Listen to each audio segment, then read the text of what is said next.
रानी कौशला देवी को गांधार नरेश ने बंदी बना लिया था और अंतेनाग को धोखे से कैद कर लिया था।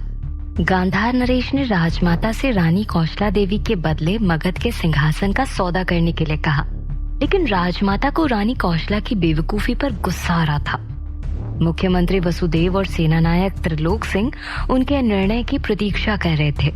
मुख्यमंत्री वसुदेव ने अपना सुझाव रखते हुए कहा, राजमाता, यदि रानी कौशला को वापस लाना है तो इसका बस एक ही उपाय हमें सूझ रहा है। यदि पाटलिपुत्र के राजा जिन्होंने गांधार नरेश को पनाह दी है वो हमारे पक्ष में आ जाएं, तो अवश्य कौशला देवी को हम वापस ला सकते हैं। वसुदेव की बात सुनकर राजमाता ने कहा, मुख्यमंत्री जी, गांधार नरेश हमारी सोच और समझ से कहीं ज्यादा चतुर है। जो व्यक्ति अंतेनाग जैसे विष पुरुष को कैद कर सकता है तो आप अनुमान लगाइए कि वो क्या कुछ नहीं कर सकता। तब सेनानायक त्रिलोक सिंह ने कहा, लेकिन राजमाता, हमारे पास इसके अलावा और कोई विकल्प भी तो नहीं है ना। गांधार नरेश ने जिस तरह का प्रस्ताव रखा है दोनों में ही मगध की हानि है। वसुदेव और त्रिलोक सिंह दोनों की बातें सुनने के बाद राजमाता अंतिम फैसले पर आई और उन्होंने निर्णय लेते हुए कहा, गांधार नरेश ने जो भी किया है वो क्षमा योग्य नहीं है। उसने मगध की कमजोरी पर वार किया है। इसका मतलब ये नहीं कि हम कमजोर पड़ जाएंगे। हम अपनी कमजोरी को अपनी ताकत बनाएंगे और उसे मुंह तोड़ जवाब देंगे। ये बोलकर उन्होंने सेनानायक त्रिलोक सिंह को आदेश दिया और कहा, आप युद्ध की तैयारी कीजिए और गांधार नरेश तक हमारा संदेश भिजवा दीजिएगा और उनसे कहिएगा कि एक स्त्री का सहारा कायर लेते हैं। यदि वो वाकई में एक राजा है और उनका कोई अस्तित्व है तो कहिए उनसे हमारे सामने आकर हमसे लड़ाई करें और सिंहासन पर अपना हक हासिल करें। राजमाता के निर्णय पर मुख्यमंत्री वसुदेव ने कहा, राजमाता, क्या ऐसा करना उचित होगा? राजमाता की आंखों से गांधार नरेश के लिए अंगारे बरस रहे थे। उन्होंने कहा, गांधार नरेश यही तो चाहता है कि हम घबरा जाएं और उसे सिंहासन दे दे, और सिंहासन देने के बाद वो हम सभी का क्या करेगा ये भी आप सब भली भांति जानते हैं। इसलिए अब ये युद्ध तो होकर रहेगा। जाइए और जाकर पूरे महल में सभी को सूचित कर दीजिए। देखते ही देखते युद्ध की खबर पूरे मगध में फैल गई। जब रानी चेलना को पता चला कि कौशला देवी गांधार नरेश की कैद में है और राजमाता ने एक बार फिर गांधार नरेश का प्रस्ताव ठुकराकर युद्ध की घोषणा कर दी है तो उसके मन में डर बैठने लगा। उसने कहा, गांधार नरेश इतनी हद तक नीचे गिर जाएंगे हमने कभी नहीं सोचा था, लेकिन राजमाता बिना सम्राट और राजकुमारों के युद्ध लड़ने जा रही है। इससे पहले अब कुछ और दुर्घटना घटित हो जाए हमें सम्राट को सूचित करना ही होगा। अब हम और शांत नहीं बैठ सकते। इसके बाद रानी चेलना भागते हुए महल के बाहर की तरफ जाने लगी। तभी द्वार पर उन्हें राजमाता और सेनानायक त्रिलोक सिंह दिखे जो आपस में कुछ चर्चा कर रहे थे। उन्हें देखकर वो रुक गई। उसने कहा, राजमाता ने महल से बाहर जाने के लिए मना किया है। पहले ही रानी कौशला की हरकतों की वजह से वो नाराज होगी, और यदि अब हम महल के बाहर गए और उन्हें पता चला तो अनर्थ हो जाएगा। ये सोचकर वो भागते हुए महल के अंदर आई। पूरे महल में अफरा तफरी मची हुई थी। सारे सैनिक इधर से उधर भागकर युद्ध की तैयारी कर रहे थे, क्योंकि उसके लिए सिर्फ एक ही रात बाकी थी।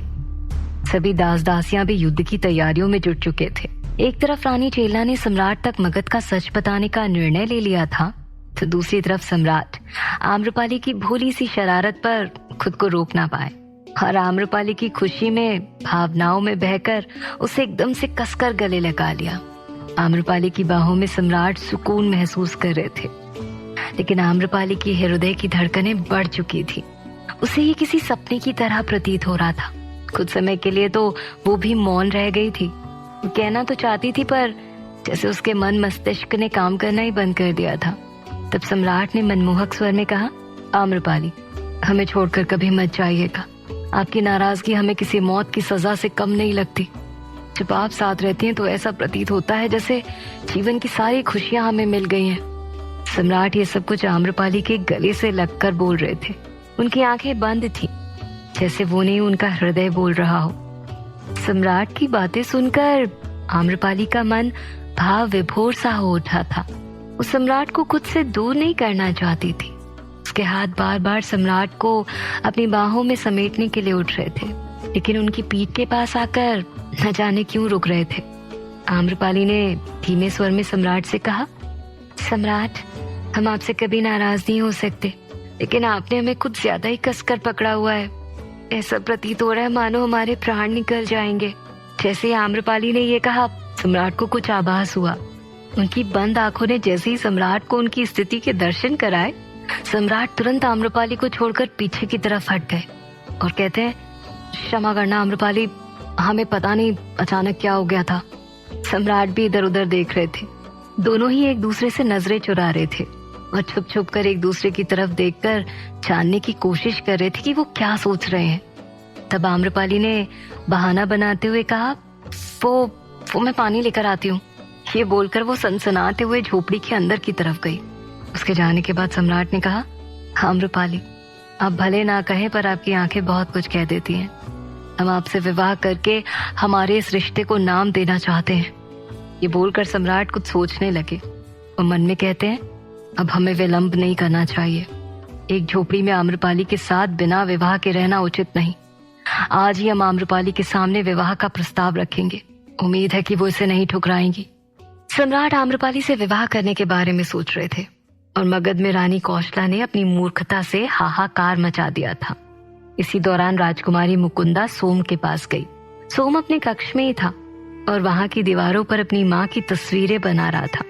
उन तस्वीरों को देखकर राजकुमारी की आंखें नम हो गईं, क्योंकि सोम ने सारी दीवारों पर अपने बचपन की यादों को उतार दिया था। हर एक तस्वीर में सोम की माँ सोम को अलग अलग तरीके से वात्सल्य प्रेम कर रही थी।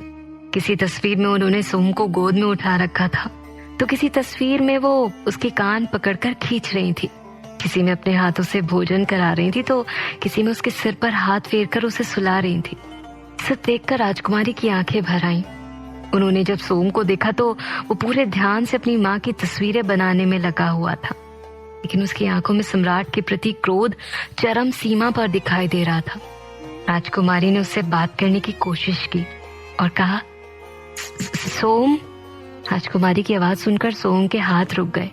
वो वहीं दीवार की तरफ देखते हुए सपाट लहजे में कहता है, अब ये मत कहिएगा कि हम यहाँ अपनी माँ की तस्वीरें भी नहीं बना सकते। सोम राजकुमारी से सुबह की बात पर नाराज था, क्योंकि राजकुमारी की वजह से वो अब तक शांत है, अन्यथा अब तक वो सम्राट से सवाल जवाब कर चुका होता। राजकुमारी सोम का दर्द समझ रही थी। उन्होंने तुरंत इनकार करते हुए कहा, नहीं सोम, हम भला क्यों मना करेंगे? ये तुम्हारा कक्ष है, तुम यहाँ जो चाहे कर सकते हो। फिर आप यहाँ क्यों आई हैं? सोम ने बहुत रूखेपन से कहा। राजकुमारी सोम से कुछ कहने ही वाली थी कि तभी उनके कक्ष के द्वार पर दस्तक देते हुए रानी चेलना ने कहा, हमें तुम दोनों की अत्यंत आवश्यकता है। रानी चेलना की आवाज में व्याकुलता थी। उनकी आवाज सुनकर सोम और राजकुमारी ने चौंकते हुए उनकी तरफ देखा। राजकुमारी मुकुंदा डर गई थी कि कहीं चेलना सोम की माँ की तस्वीरें ना देख ले। वो उन तस्वीरों को छुपाना चाहती थी, लेकिन रानी चेलना पर उन तस्वीरों से कोई फर्क नहीं पड़ा, जैसे कि वो मातंगी को पहचानती ही ना हो। रानी चेलना उन दोनों के सामने जाकर खड़ी हो गई और परेशान मन से कहती हैं, कृपा करके हमारी सहायता कीजिए। राजकुमारी ने सोम की तरफ एक झलक देखा और फिर राजकुमारी ने कहा, हाँ रानी चेलना, बताइए। सोम शांत खड़ा था। उसे रानी चेलना की बातों से कोई फर्क नहीं पड़ रहा था। रानी चेलना ने राजकुमारी की तरफ उम्मीद भरी नजरों से देखा और कहा, मगध संकट में है और सम्राट के अलावा इसे कोई भी नहीं बचा सकता। कौशला देवी गांधार नरेश की कैद में है। यदि वो उन्हें गांधार ले गया तो मगध की गरिमा मिट्टी में मिल जाएगी। ये बोलकर रानी चेलना ने उन दोनों के सामने हाथ जोड़ लिए और विनती करते हुए कहा, हम महल से बाहर नहीं जा सकते, लेकिन आप दोनों ही हमारी आखिरी उम्मीद है। कृपा करके हमारी सहायता कीजिए और जितनी जल्दी हो सके सम्राट तक ये समाचार पहुंचा दीजिए। रानी चेलना की बेचैनी और मजबूरी दोनों ही उनकी बातों से स्पष्ट दिखाई दे रही थी। राजकुमारी मुकुंदा ने कुछ सोचकर उन्हें जवाब दिया और कहा, रानी चेलना, हम अवश्य आपकी सहायता करेंगे, परंतु हमें महल से बाहर निकलने में आपकी सहायता की आवश्यकता पड़ेगी। ये सुनकर रानी चेलना के चेहरे पर खुशी की चमक आ गई और उन्होंने कहा, हम आपका ये एहसान कभी नहीं भूलेंगे, चलिए हमारे साथ। ये बोलकर वो आगे बढ़ गई, लेकिन सोम नहीं जाना चाहता था। वो वहीं खड़ा रहा। राजकुमारी ने उसका हाथ पकड़ा और कहा, सोम चलो हमारे साथ। सोम ने अपना हाथ राजकुमारी से छुड़ा लिया और कहा, इन लोगों के साथ जो हो रहा है वो इनके कर्मों का प्रतिफल है और हम इनकी सहायता कभी नहीं करेंगे। राजकुमारी ने रानी चेलना को कुछ सुनाई ना दे इसलिए सोम के बिल्कुल करीब जाकर कहा। उन्होंने कहा, सोम, तुम नहीं चाहते कि आम्रपाली महल वापस आए? आज सुबह ही तुमने कहा था ना कि सम्राट कैसे वापस आएंगे। अब जब उन्हें वापस लाने का अवसर मिला है तो तुम चलना ही नहीं चाहते। ये सुनकर सोम शांत खड़ा रहा। आम्रपाली का नाम सुनते ही वो कुछ विचार करने लगा। तब राजकुमारी ने कहा, तुम्हारे माँ के अतीत में क्या हुआ था, उनका पूरा सच जानना है ना, तो चलो हमारे साथ। सोम सोम काफी गंभीर नजर आ रहा था, लेकिन अंत में वो जाने के लिए तैयार हो गया। रानी चेलना की सहायता से दोनों महल से बाहर आ गए थे, लेकिन सबसे पहले उन्हें पता करना था कि सम्राट और आम्रपाली होंगे कहाँ, और इसी छानबीन में वो निकल गए। शाम का वक्त था, सूरज लगभग ढलने की कगार पर था। आम्रपाली झोपड़ी के पास की सारी मशालें जलाकर रोशनी कर रही थी और सम्राट आम्रपाली से बात करने का बहाना ढूंढ रहे थे। वो आज उसके सामने विवाह का प्रस्ताव रखने वाले थे। वो बार बार आम्रपाली की तरफ देख रहे थे, लेकिन उनके चेहरे पर दुविधा के भाव थे। वो झोपड़ी के मुख्य द्वार के बगल में बने मिट्टी की बैठक पर बैठे हुए थे। आम्रपाली ने अपने हाथ में एक छोटा सा दिया जलाया और उसे लेकर झोपड़ी के द्वार के पास रख दिया। सम्राट से आम्रपाली कुछ कदम की दूरी पर थी। सम्राट ने उसे देखकर हिचकिचाते हुए कहा, आम्रपाली जी, कहिए सम्राट। ये बोलकर आम्रपाली दूसरी जगह भी दिया रखने लगी। सम्राट एक बार फिर बोलने से रुक गए। हम मन में कहते हैं, कैसे बात करें आम्रपाली से, कहीं वो नाराज हो गई तो फिर बताएंगे नहीं तो बात कैसे आगे बढ़ेगी। सम्राट खामोश थे। आम्रपाली ने जब उनकी तरफ देखा तो वो इधर उधर देख रहे थे। उनके चेहरे के भाव देखकर आम्रपाली ने चिंतित होते हुए कहा, सम्राट, आपका स्वास्थ्य ठीक तो है ना, आप ठीक तो है ना? ये बोलकर वो सम्राट के पास पहुंच गई। उसे अपने पास आते हुए देखकर सम्राट ने कहा, हाँ, हम ठीक है आम्रपाली, लेकिन हमें आपसे कुछ कहना है। हाँ, कहिए। ये बोलकर आम्रपाली सम्राट के बगल में खाली जगह पर जाकर बैठ गई और ऊपर आसमान में टिमटिमाते तारों की तरफ देखने लगी। सम्राट उसके चेहरे की तरफ देख रहे थे, लेकिन बात कहाँ से शुरू करें उन्हें समझ ही नहीं आ रहा था। उन्होंने कहा, आम्रपाली, जब हमने पहली बार आपको देखा था उसी दिन से आपने हमारे हृदय में जगह बना ली थी।